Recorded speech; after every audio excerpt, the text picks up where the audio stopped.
so happy.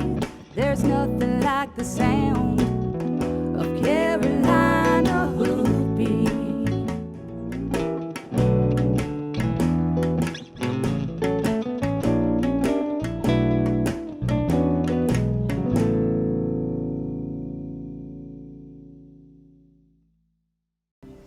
Hi, we're in Pinehurst, North Carolina for the Harness Racing Matinee. This is a once-a-year event. We're going to get to see 8 races today with 5 horses in each race. And it's kind of a new thing for Carolina Hoofbeats TV. It's my first time here at the Harness Race.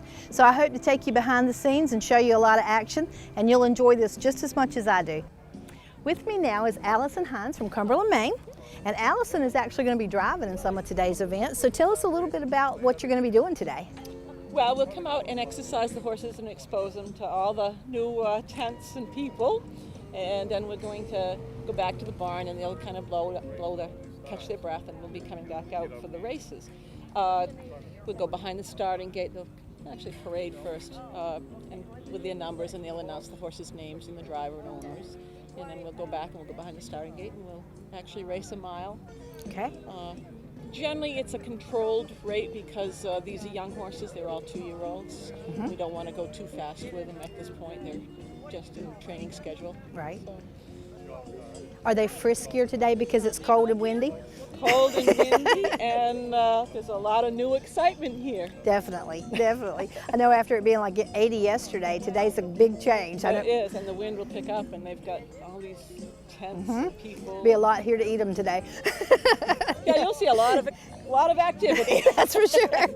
Well, good luck in the races today, and thank you for coming by and talking to us. And I'll be cheering for you. All right. With me now is Mike Metters from Ohio, and Mike has the barn that you see in the background here, and his horses will be racing today. Mike, tell us a little bit about harness racing. What made you fall in love with it? When I got out of college, my fraternity brother had some harness horses, and I was going to get a teaching job, and didn't really like that too well. So yeah, it hardly compares. So I went to help him a little bit, and it wasn't a year or so before I was, on my own. And I'm a little bit unique in the fact that I've never worked for anybody. I've always done all this on my own. So and that's been about 40 years ago. Right, that's a pretty good track record in itself. Yeah, so I've been doing it for that long, and harness racing is, we just, we come down here to break our 2-year-olds, bring them down as yearlings in the fall, and we spend time breaking them, getting them accustomed to the jog carts. Right.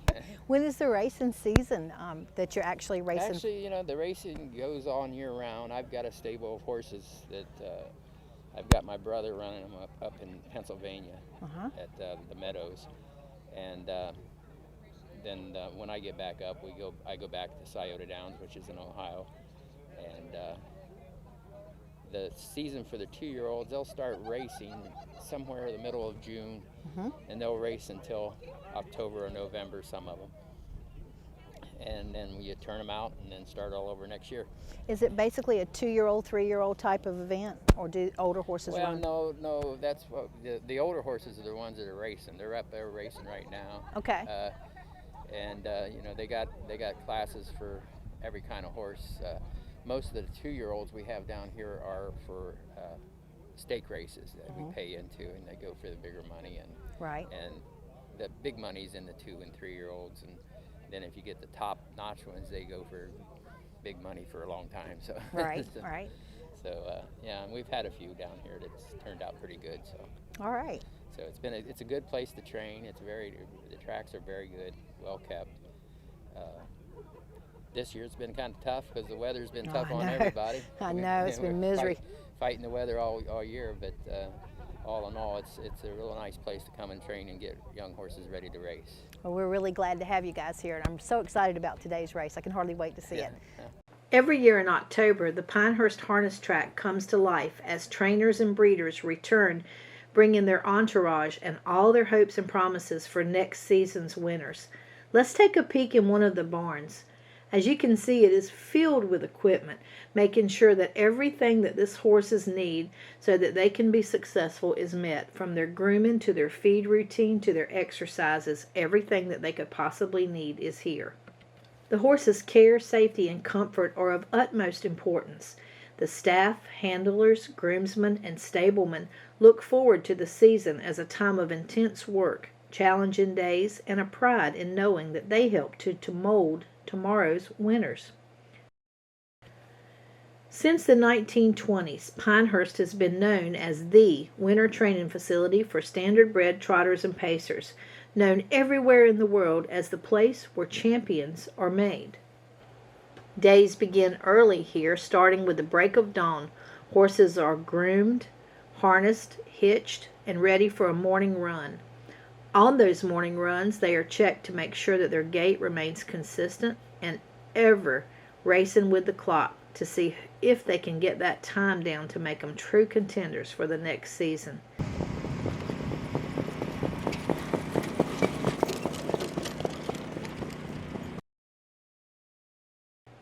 Then it's back to the barn to be unhitched, cooled down, bathed, blanketed, and fed.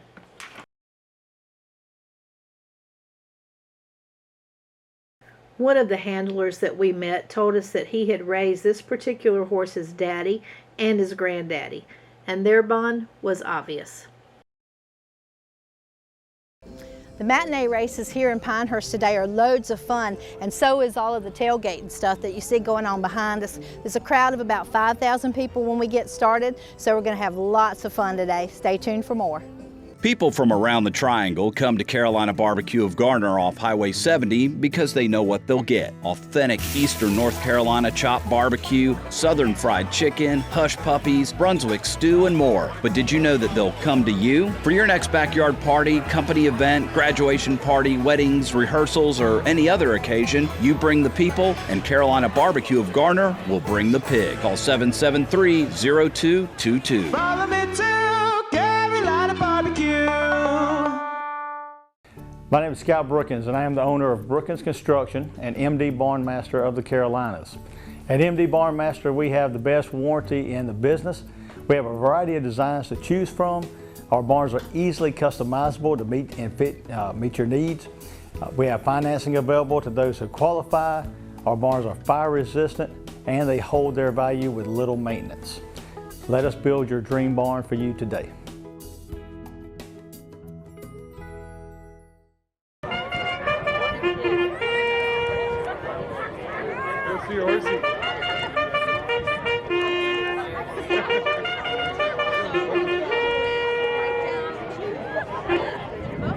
Let a call and post the horses coming onto the track for the second race, sponsored by Aberdeen Supply, Gordon Corey's Institute. With us now is Polly Maller from Maine.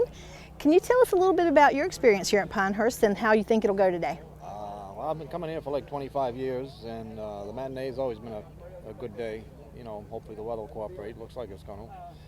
And, you know, it's for the people, really, of the village, and they come out, they enjoy it, and it's a good experience for the horses, the young ones, and, you know, hopefully everything will go well. So everything in the matinee today is a 2-year-old? Yeah, I believe they all are, yes. Okay. Yeah. So this will be all new experience to them, the crowd, you know, Right. everything, so. How many horses do you have today in the race? I have one race of my own with 5 in it. I believe it's the 6th race. All right. That sounds exciting. And will you be bringing your 3-year-olds to practice too, or do you just train not the today. 2s? The 3-year-olds, we had them out early this morning, you know, before all the activities started. Okay. So they've already been out and exercised for the day and put away. So All right. it'll be the same routine tomorrow. So Okay. Where do you race mostly? I train off a farm in New Jersey, do a lot of racing in Harris, Chester, in Pennsylvania, some at the Meadowlands in New Jersey, go to the Meadows, which is south of Pittsburgh, some, and Pocono Downs mostly, a little bit of freehold in New Jersey. So Okay. right around that area. All right. Well, we're glad you're here this week, All right. and looking forward to seeing you race this Very afternoon. good. Thank All right, you. Thanks.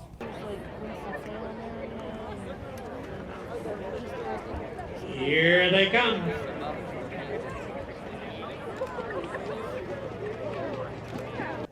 With me now is Gates Brunet from Ottawa, Canada, and you're here today to race some 2-year-olds?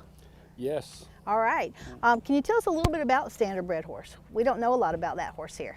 Well, Standardbreds is like a very versatile breed. You know, it's a very calm horse and very easy to train. And we gate them and teach them to race. But later on, they have careers as driving shows and equestrian and stuff like that. So it's a very popular breed right now. And do you raise your own horses? Do you buy prospects, or how do you go about finding the perfect horse for racing? My particular situation is we race 2- and 3-year-olds. So we go to the sales and buy yearlings and develop them, and they race them at 2 and 3 in stake races. We keep some more age horses, but most of the time not. And then most of them we buy at yearling sales. Lexington, Harrisburg, and that's what we do. And what is a stakes race exactly? Stake race is a race specifically for horses that have been made eligible, and they have certain criteria, and age obviously is one, sex is another, and you know, you'll have sire stakes program for different states, like New York Sires where I race. We race mostly predominantly New York Sires races, but you have Ontario Sires, New Jersey Sires, all these, and then you have open competition where you have big races everywhere, like the biggest one's the Hambletonian, they race for $1 million, and Meadowlands Pace, you know, and big races like that. So if you happen to have one good enough, then you can go all the way to the top with them too. And are they predominantly stallions or geldings or mares, or does it matter? I mean, you have geldings and studs and fillies, but we seem to always end up with about 2/3 or 3/4 fillies, you know, and we do better with fillies, you know. Right. So, and they're cheaper to buy as yearlings too, as studs, you know, so more of them. Right, definitely. Tougher to train though. Yeah, I can imagine. They have that girl thing going on. Yeah, exactly. Well, that's really cool. I'm looking forward to seeing your race today, and I wish you good luck, and thanks for spending some time with me. Great. Okay. All right, thanks. With me now is Keith Gisser from Cleveland, Ohio, and Keith is with the Harness Horse Youth Foundation, and this is a great way for kids to learn how to do these wonderful driving events. So you want to tell us about your program? Sure. Harness Horse Youth Foundation is an organization that provides camps and workshops for kids, all different ages, different programs designed to different groups depending on their age. Some of them are 1- and 2-day programs, some of them are 5-day overnight camps, full, runs the gamut as far as horsemanship. Working with trotting breds. Now, trotting breds are a breed of horse that's a little bit smaller than the standard bred that races here at Pinehurst, but they're the perfect size for youth to work with. Right. And over the course of a camp, the children get a chance to work, learn how to groom the horses. Obviously, they learn how to clean stalls, which is where you start when you have horses, as you well know. Absolutely. And they also learn all about equipment. They learn about safety. Safety is really a big thing. And the coolest thing in my mind about it is that each participant actually gets a chance to drive a horse accompanied by a licensed trainer. We have special 2-seat carts. So if you kind of imagine a driver training car, the driver is there to help out, but the kids get a chance to actually jog a horse and so on, and it's just a great experience. We are based in Indiana, but we're a national program. HHYF does programs in about 15 states every year. We really want to make things accessible. We do need to cover our costs, but we have a great group of sponsors, and they really help support what our mission is. That's wonderful. Well, thank you for spending time with me, and I'll be looking forward to seeing a camp here in North Carolina soon. Thanks for having us. Okay, thanks.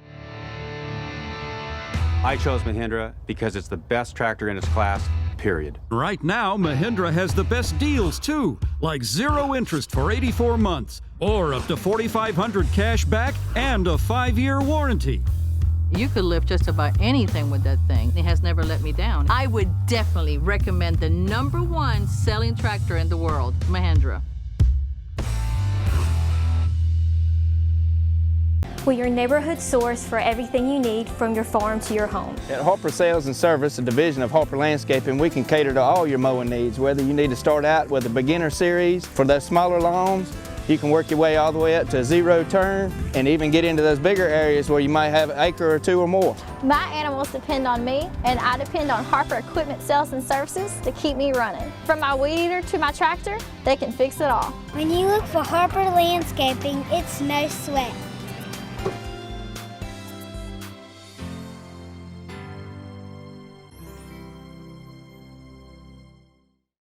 With me now is Steve Maher from New Brunswick, Canada, and Steve is a driver. Yes. And he's had about 5,000 wins under his belt, so I wondered if you'd tell us what it's like. It's very exciting. It's a long process getting into the racing. You know, you have to start out like cleaning stalls and brushing horses and walking them and so on, and then after you get used to it and so on, you get somebody to give you an opportunity to get on and maybe jog a little bit, and then after a while it builds up to maybe training, and then you just go from there. Some people like it, and most people like it. And once you get into the business, you'll never get out of it. It's one of the things you just fall in love with. I've done it for 45 years. So, right? Yeah, it's just great. So when you're coming down the track and other carts, do they pass you and you're racing? Yeah. When you're in a race. Hopefully they don't pass you, but yeah. When you're in a race, sometimes you have to play a little bit of strategy, let somebody else maybe do all the work, and you sit in behind them and maybe outbrush them. But some horses are different. They like to race on the front, and then they'll challenge the horse when it comes, And it's they're all different, Just once you get to training the horse, you know what his best attributes are, so you just have to race them according to that. Right. They have like weanling and yearling sales that you go and pick them up? Or? They have a big yearling sale in Harrisburg, and they sell over 1,000 horses there every fall. So we usually go there and maybe buy a couple, and my owner that I train for and drive for, he has a little breeding farm, and he breeds some, and there's other sales around too, but usually Harrisburg or Lexington, Kentucky are the two biggest sales. Okay. All right. Well, that's really cool. I can only imagine what it would feel like to have one of those in your hands, literally. Yeah. I mean, it's a little different than when you're sitting on their back. So. I had a friend of mine come over from Charlotte, and she just had saddle horses and so on, but she came over to visit for a few days, and I took her out on the track, just sit on the side with me, and she thought that was the greatest thing in the world. I can only imagine. I mean, that would be so cool. Yeah, it's pretty nice. Yeah. Okay. Well, thank you for sharing that with our audience.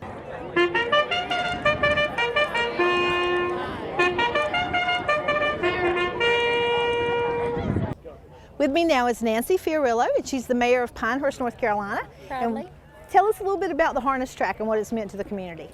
Well, our village, previous councils, chose to purchase this track and the other track because a developer was going to develop it into condos. Oh, wow. And at that time, it was, the council then was so insightful, and we never really knew what benefits it would bring, but it has been such a pleasure.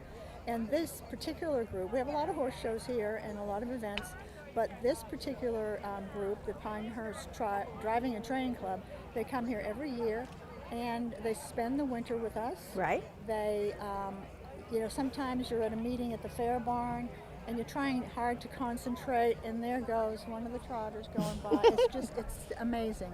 And there's economic impact, and there's also, they are actually a big part of the charm and history of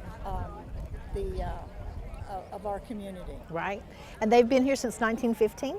This is the 65th anniversary. Wow. So yeah, I think you did the right math. That's right. That's wonderful. Well, this is our first trip here today, and so we're really excited to be here. Wow. And hopefully we'll educate folks about harness racing and make them all be able to come next year. I'm just so glad that people are coming and really just joining in and having a great time and really saying goodbye to them until next year. Right. That is sort of sad, isn't it? Well, it is. It is. Okay. But what a great event. We're looking forward to it today. Thank you for your time. Thank you. This now are three of the local horsewomen.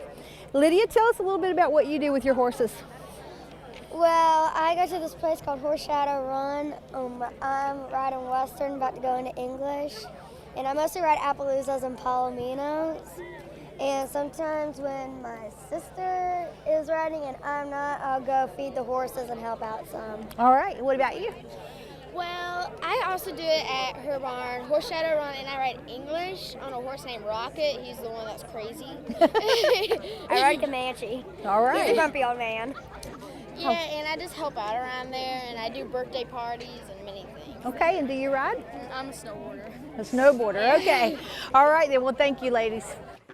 The day after the matinee is the qualifying race. In this race, every prospect is ran with officials from the Harness Racing Commission monitoring and timing them. This will determine which horses can qualify for the upcoming matches around the country. Those matches are racing for money, racing for a purse. We are so lucky to have the Pinehurst Harness Track here. This is the 1 mile clay track behind the track that they ran on yesterday. The track itself is home to 300 stalls, multiple paddocks, a restaurant, and a meeting hall. The facility is available for rent in the off-season. Well, the races are all done now. I hope you guys enjoyed the episode, and I'm sure that if you listened really carefully, you heard a lot of Carolina hoofbeats in the background. We'll see you next week.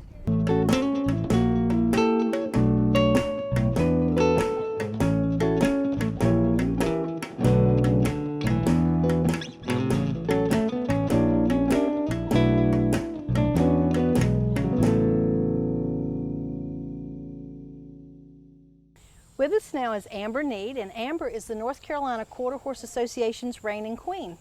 So Amber, tell us a little bit about you and why you decided to be part of the Quarter Horses pageant program. Okay, well, my name is Amber and I'm 24 years old and I'm a resident of Newport, North Carolina. So I'm from Eastern North Carolina, where there's usually not a whole lot of quarter horse stuff happening, but this is my quarter horse right here, Little B Cutter. So because of her, I got involved in AQHA and eventually NCQHA. As the North Carolina Quarter Horse Queen, what are some of your duties? As the queen, my duty in North Carolina is to, of course, attend as many NCQHA events as possible. So I will go to as many shows as I can, definitely the state-sanctioned shows, the ones that are put on by NCQHA. And then I'll also try to make it to as many district-level shows, too, because our districts do a lot of horse shows and events. So I'll try to be there to be a representative. I'll wear my crown and my sash, help pass out awards. This past weekend, I was at the District 5 Endless Summer Show, and I was a ring steward in the arena with the judge. So I try to help out and volunteer at the horse shows. But I'm also there as an ambassador and as a role model for the youth that are coming up through the program. So my goal is to hopefully get other girls who are showing quarter horses interested in this program to do it also when they get old enough. Very good. So you were lucky enough to grow up on a farm, which is really cool to have all these animals. Yeah. So that put you into the 4-H programs as a child, is that right? It did, and actually we did not have this farm, and I'm sure it's hard to hear over top of Abraham. As you can tell, we are at our farm, but and he is ready to go out in the pasture. But we didn't have this land until my dad retired from the Marine Corps. But I've been involved in 4-H my whole life. I have 2 older brothers, and my dad was a 4-H'er, so when they were born and we got a horse for them to ride, I was really young when we got our first horse. I was 2, I think, when we bought Traveler. So they got involved showing Traveler at the 4-H shows, and my parents became 4-H leaders. So pretty much I was brought up in the organization. At 4 and 5 years old, I was begging to do all the things that the teenagers are doing because it was so cool to see my brothers do it. So I grew up doing a lot of the leadership, community service, and citizenship aspect of 4-H, as well as showing horses. And as I got older, I got into the livestock. So after my dad retired from the Marine Corps, because of my involvement with the livestock program, it led to my parents' club members being involved too. So we ended up buying this, and this is where we did our 4-H projects. And now, since I've aged out, it's turned into kind of like an agritourism hands-on business. But that's where it started. So from about middle school on, I have grown up in this atmosphere, and I love it. I wouldn't change it. So if you were going to give advice to our viewers, perhaps their children, on where to start to get involved with horses in their life, what would you say? I would definitely say to start by going to Cooperative Extension, finding your 4-H agent, learning about the 4-H opportunities they have, and if it is horses that your kids are really interested in, find a barn to get them started in riding lessons, and then try to pull the barn into a 4-H club. 4-H just has so many opportunities that are right there, ready and available if you just say yes. And a 4-H agent is the first place that you could go to get the horse record books, to do horse presentations, to show. There's horse shows in 4-H, so all kinds of resources from 4-H, and also as well as the breed organizations. Like AQHA has a youth organization, and NCQHA does too. So other breed organizations also have youth components. No matter what kind of horse you have, there's always something there. And a person doesn't have to necessarily go out and buy their kid a horse. They can put their kid in these programs and kind of see if the kid's going to be interested and if it's worth that purchase. Exactly. And my mom does lessons out here too with our older horse. So that's exactly what we do. We try to see if the kid is ready to ride and was really interested into it, and then the parents take it from there. They either keep coming back or they end up getting their own horse. So now that you're the North Carolina reigning queen for quarter horse, how long does your reign go and what happens after that, or do you have other things you can move on to? Well, the reign or the title happens for a year, so I'll be NCQHA queen for a whole year. And the contest is designed for girls who have already aged out of the youth program to still stay involved, Right. and to continue and hopefully get involved in the amateur association. If people want to get their kids involved in the North Carolina version of the quarter horse pageant, how would they go about that? Well, the best way that I would say to get started is if you have a youth is to definitely go ahead and join NCQHA and join AQHA. Get involved in the youth programs. If you have a quarter horse, start going to the shows. NCQHA has a great list of rookie novice shows that they do for beginners. You don't have to know what's going on or understand the leveling program. Just come, someone will help you figure things out. It's a great way to get showing, to get started. It's pretty much an open show, but you get points. Right. So that is definitely a great first step. And then as your youth gets older, when she ages out of the youth program, then that's definitely something to look into is the pageant program, which can be found on our website, QHA website, so North Carolina Quarter Horse Association. And on the website, there will be a link for the Tar Heel Triple Classic, and the pageant information is under there because every June is the Tar Heel big 10-day show. And the pageant is held in conjunction with that, so it's held the last week. Do you get scholarships or prizes for winning other than just the fact that you're the queen? You do get prizes because it's not really a youth competition, and girls like me do apply and do the contest, whereas I would have no need for a scholarship since I've already graduated from college. They don't do scholarships. However, the youth program does give scholarships. So if that's something that your child is really into horses, has a quarter horse, wants to get involved, wants to make that a career, definitely join as a youth with NCQHA, apply for the scholarship. AQHA has youth scholarships too, but the pageant itself is not associated with a scholarship. Okay. But we do get some nice prizes, and at the Congress, everybody will go home with some nice prizes. So. All right. Thank you so much for spending some time with us today. You're welcome. Thank you. Carolina Hoofbeats is brought to you in part by Newcomb Quarter Horses. Newcomb Quarter Horses with over 40 years experience. Find out how we can help you today.